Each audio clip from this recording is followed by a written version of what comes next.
Every mine is different and has a whole language of its own. And if you don't learn that language and listen and look for the signs, then the old man will have you. The old man being the mine itself.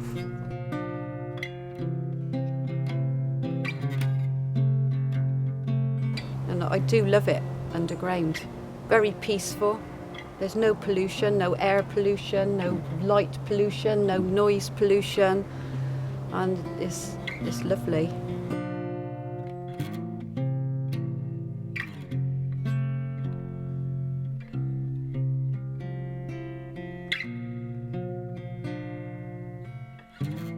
The original Freeminers were iron miners, because the very word miner, it starts with mine, miner, mineral. And iron is a mineral and coal isn't. Coal is carbon. Iron mining is carried on for more than 8,000 years here. And it's got a very interesting history. Iron is the first building block of the body. We can't live without it. It starts the whole process of life off, because iron and oxygen love each other very much. And so every breath of air we take into our lungs, the iron in our blood grabs hold of the oxygen out of it and is transported around our body by the use of water. So they are the first three building blocks, but the whole process of life will not start unless we have iron in the first place. So it's the most important mineral on Earth to us.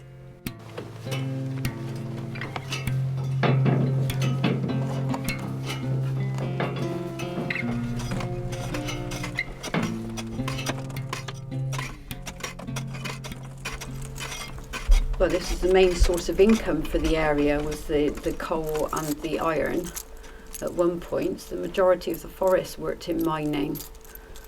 So that's just what this area is all about, really. It's got a big mining history.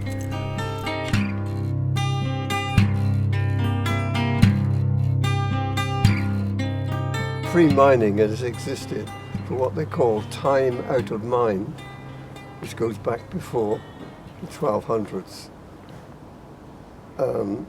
And in those days, the whole family worked underground, the men, women and children, and there was no differentiation. And it wasn't till the Mining Act of 1838 that they set down certain rules. And those rules are mainly how the mines should be operated.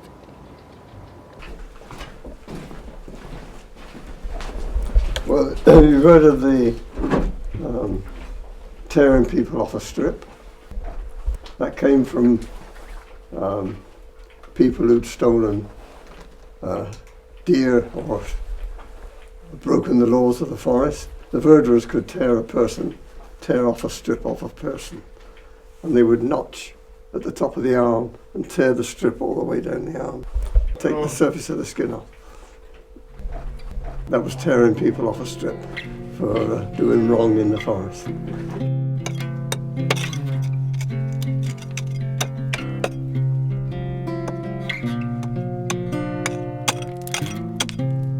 In the early 60s, all the mines in the forest were closing down.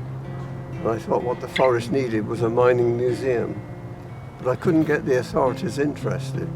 They said they didn't want tourism, they wanted proper jobs for people. But 40 years on, everything's turned around. Tourism is the main thing, and there isn't much mining going on there. But this is still a working mine, and we still mine out the coloured iron oxides, which are quite sought after. I've always wanted to be a free miner, but because I was a woman, I couldn't. So I decided to test the waters, so to speak, and apply to become one a few years back. Well, I enjoy being underground and I enjoy doing mining, you know, so I didn't see, just because I was female, that I shouldn't become a free miner.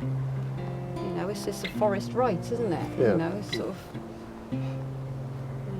So that was why, and I do love it underground. Seeing the structure of the rock as well is just amazing, and you think that all that is underground. When you're walking along the top, you would have no idea of what was underground. Well, I helped her all I could. I signed her form to apply, and there was a lot of hostility from most of the free miners. The Forestry Commission weren't very keen to move on it either, but the Deputy Governor, which should be a Crown appointment, so the Forestry Commission couldn't dictate to him too much, but it was the Forestry Commissioners who told him to accept Elaine as a free miner. And the Forestry Commissioners are appointed by the Queen. It took about 2 years from the time I applied to the time I got it. In the meantime, I had to deal with the Governor's office, keep badgering and saying, you know, how is my claim getting on, and also going to my MP, and it was brought up in Parliament. It doesn't actually say that you cannot be a woman. It just says that you should be a man. So on those grounds, I've got in. Yeah, it's fantastic when I actually managed to get the title of free miner, because I have been working down the mine on and off since I was about 8 years old. You know, my first recollections of going down the mine was when I was 6 years old, and I was lowered down a shaft in a bucket.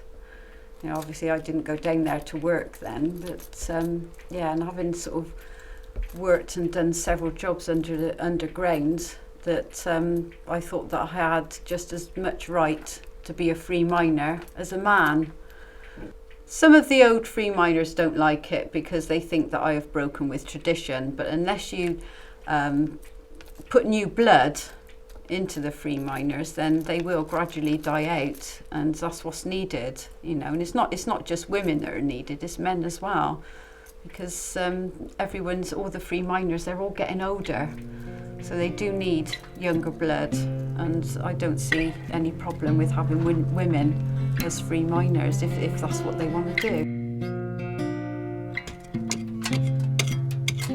Explosives started to be used in these mines about 500 years ago, and they used to have to drill all the holes in the rock by hand with a hammer and chisel. It used to be the job of the youngsters to hold these drill bars on their shoulder and keep turning them while two men struck it by sledgehammers just behind their ear. The continual hammering in the confined spaces of the mine used to make the men and youngsters a bit deaf. So if they shouted stop, if the youngsters shouted stop, we want to put a longer bar in, the men wouldn't always hear them. So they developed a little signal. So as they were turning away at the bar like this, they'd flash their thumb across the end of the bar in between strikes. The miners would see their thumb flash across and they'd stop hammering. Of course, if the youngsters' timing was out, they'd end up without a thumb. So if you see a forester going round without a thumb, you know they haven't got very good timing. But then, early in the 1900s, towards the end of the 1800s, early 1900s, someone invented this tool, a pneumatic tool driven by compressed air. When the miners got these tools, first of all, they thought they were great because they could drill the holes much deeper and much faster. But with these tools came many problems. They created a tremendous amount of dust, which clogged up the lungs of the miners. The violent vibration of these tools destroyed the muscles and joints of their arms, and the terrific noise they made them stone deaf in a very short time. With the result, the people in the early days, using these tools first of all, didn't live very long, and these tools soon got the nickname of widowmakers. So if your girlfriend buys you one of these for Christmas, I should find a new girlfriend.